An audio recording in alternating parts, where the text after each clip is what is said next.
You've certainly guessed where we are, haven't you? The flags, the red buses, the black taxis. Yes, we're in the heart of London, on Regent Street, where people come to do their shopping. Come on, let's catch a double-decker bus, London's most famous symbol. It's always the same. You wait for a long time, and 3 come along at once. All aboard! You may get to see more of the town from the bus, its monuments, parks, but also its traffic jams. However, taking the tube is still the quickest way to get around London. Construction dates back to the end of the last century. Today, the London Underground network goes to the north, south, east, and west of the capital. From Charing Cross, you can take the Northern Line. Londoners hate this tube because it is always slow, late, or breaking down. Mind the doors! Hold on tight as the old train rattles its way under the River Thames.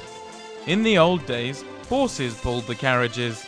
These days, the only horses you'll see in the city centre are those of the mounted police. Don't you think that's an odd thing to see among the modern architecture and neon signs of the 20th century? Even if the tube is the most practical and cheapest way about town, the helicopter is the most impressive. The view is amazing. See that large building in the distance? Well, it's Canary Wharf, the old dockers' quarter in the middle of the East End. That is where the Cockney accent was born. It's thanks to the Thames that London became the capital of the United Kingdom. Everybody knows what Tower Bridge looks like, but not many people know that an ancient law still allows you to cross the bridge with pigs. You can also see the Palace of Westminster, which is divided into 2 houses. The members of Parliament work in the House of Commons, and the older MPs go to the House of Lords to discuss the legislation proposals.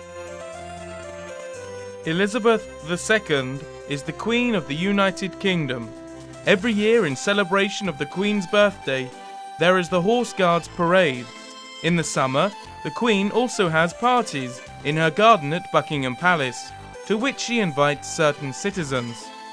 You can eat cucumber sandwiches and drink tea there. If you're invited one day, mind your English. The language the Queen speaks resembles more Shakespeare's than the English you can hear every day in the streets. The royal family is so famous that the Queen doesn't need a camera.